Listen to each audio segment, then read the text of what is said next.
కేసీఆర్ గారు భారత రాష్ట్ర సమితి పెట్టి ఆంధ్రాలో పార్టీ పెట్టినప్పుడు స్వాగతించిన వాడిని నేను. ఒక పార్టీ ఎక్కడైనా పెట్టుకోవచ్చు. కేసీఆర్ గారికి మనస్ఫూర్తిగా ఆ రోజున తెలంగాణ మనకి గుంటూరులో బీఆర్ఎస్ పార్టీ కార్యాలయం పెడితే, అంతకుముందు జనసేనలో పనిచేసిన నాయకుల్ని ఆయన ప్రెసిడెంట్ గా పెడితే మనస్ఫూర్తిగా స్వాగతించాం. అలాగా అందరూ కూడా పంజాబ్ వెళ్ళొచ్చు, మహారాష్ట్ర పోవచ్చు. జనసేన మటుకు తెలంగాణలో అడుగు పెట్టకూడదంటే మేము ఏం కోరుకున్నాం? జనసేనలో మేము తెలంగాణలో ఏం కోరుకుంటాం? పవన్ కళ్యాణ్ ముఖ్యమంత్రి అవుతాడు ఇక్కడ? ఆంధ్రాలోనే దిక్కు లేదు, పవన్ కళ్యాణ్ ఇక్కడే ముఖ్యమంత్రి అవుతాడు. కానీ దేనికి భయం అంటే చైతన్యవంతులను చేస్తామన్న భయం, అదొక్కటే భయం. సమస్యల మీద తిప్పి కొడితే ఎంత?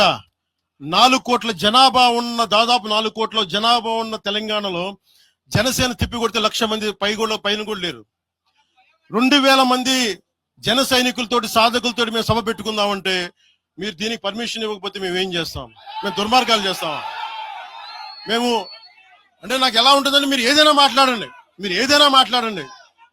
అంటే ఎక్కడ ఇప్పుడు నేను ఒక ఎనలిస్ట్ కూర్చొని నేను మాట్లాడింది వేరు, నువ్వు అమిత్ షా గారిని మాట్లాడితే నేను దాని గురించి ప్రస్తావిస్తే దీంట్లో ప్రాంతీయత ఎక్కడుంది?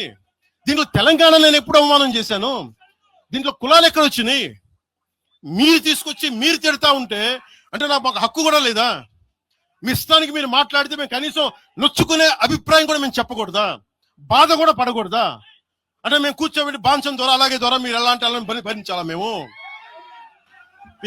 పీకలు పోయినా పర్లేదు, పీకలు కోసుకుంటాం, కానీ భయం అయితే మాకు రాదు.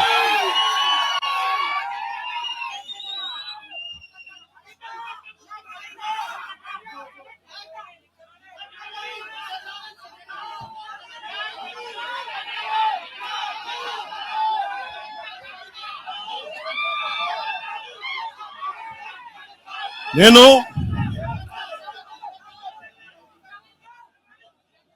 తెలంగాణలో ఆంధ్ర వాళ్ళకి ఏం పని అంటారు? సంతోషం, కరెక్ట్. అది తెలంగాణలో ఆంధ్ర కాంట్రాక్టర్లు ఓకేనా? ఇక్కడ ఆంధ్రాలో తెలంగాణ కాంట్రాక్టర్లకి బాగానే పనిచేస్తున్నారు. అక్కడ తెలంగాణలో ఆంధ్ర కాంట్రాక్టర్లు బాగానే ఉన్నారు. ఎవరినా మీరు బేవకూఫులు చేస్తా ఉన్నారు? మీరు ఎవరిని బేవకూఫులు చేస్తారు? మీరు ప్రజలనేమో మీరు మభ్యపెట్టి, యువత మీరు ప్రజానికం, మీరు తెలంగాణ ప్రజలు ఇది గుర్తించాలి. ఇది వీళ్ళు బాగానే ఉన్నారు, వీళ్ళ అధికారాలు బాగానే ఉన్నాయి, వీళ్ళు బిజినెస్లు బాగానే ఉన్నాయి, వీళ్ళ కాంట్రాక్టులు బాగానే ఉన్నాయి. ఏదైనా మాట్లాడితే నాలాంటి వాడిని కూర్చోబెట్టి భయపడతా ఉంటారు. మీరు ఒక్కసారి చెప్పండి. మీరు నిజంగా వద్దు అనుకుంటే తెలంగాణలో అసెంబ్లీలో ఎవరైతే తిడుతున్నారో మీరు తీర్మానం పెట్టండి. పవన్ కళ్యాణ్ అనేవాడికి ఇక్కడ పర్మిషన్ లేదు, రాకూడదని పెట్టండి పర్మిషన్. సంతోషం. నాకు దాన్ని ఎలా పెడతారు నేను కూడా చూస్తాను. దాన్ని మేము 1,200 మంది ఉద్యమకారులు ఎంతమంది చనిపోయారో నాకు తెలుసు. 12 సంవత్సరాలు 1,200 మంది ఉద్యమకారులు పైగా చనిపోతే వాళ్ళ మీద గౌరవార్థం నేను ఎప్పుడు ఒక్క మాట మాట్లాడాలి తెలంగాణ, ఒక్క మాట. అంత ఇష్టం నాకు తెలంగాణ. కానీ మీరు కూర్చోబెట్టి నా ప్రేమను కనుక మీరు శంకిస్తే నేను ఇప్పుడు దాకా నిర్ణయించుకోలే. మీరు అంటున్నారు కాబట్టి చెప్తున్నా, తెలంగాణలో జనసేన ఉంటుంది, మేము పోటీ చేస్తా. ఇప్పుడు దాకా ఎప్పుడు అవసరమైతే తెలంగాణలో తిరుగుతాం. నేనే తిరుగుతా, మేమే తిరుగుతాం. ప్రతి సమస్య మీద మాట్లాడతాం, ప్రతి అన్యాయాన్ని ఎదుర్కొంటాం. ఏం మాట్లాడతారు మీరు? ఇది తెలంగాణ భారతదేశంలో అంతర్భాగం, మర్చిపోకండి. తెలంగాణ నా దేశం అంతర్భాగం. తెలంగాణ మీరు కూర్చోబెట్టి బెదిరించి రాకూడదు ఏంటో అవన్నీ భరిస్తాం.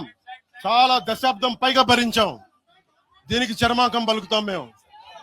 తెలంగాణ ఎవరైతే వ్యతిరేకించారో వాళ్ళందరూ పదవుల్లో కూర్చున్నారు.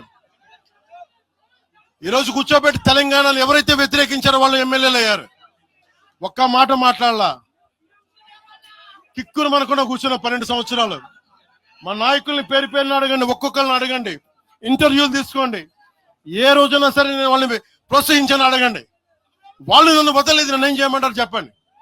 దండం పెట్టి చెప్పా, మీరు శుభ్రంగా వెళ్ళిపోయినంటే లేదు, మాకు నీ ఆశయాలను ఇష్టం, మాకు జనసేన భావజాలం ఇష్టం. ఉన్న మహేందర్ గాని, రాజలింగం గారు గాని, ఉన్న ప్రతి ఒక్కరు పేరు పేరున, శంకర్ గాని పేరు పేరున ప్రతి తెలంగాణ జిల్లాలో ఉన్న నాయకులందరూ యువరాజ్యం నుంచి ఉండిపోయారు. వాళ్ళు పోలే.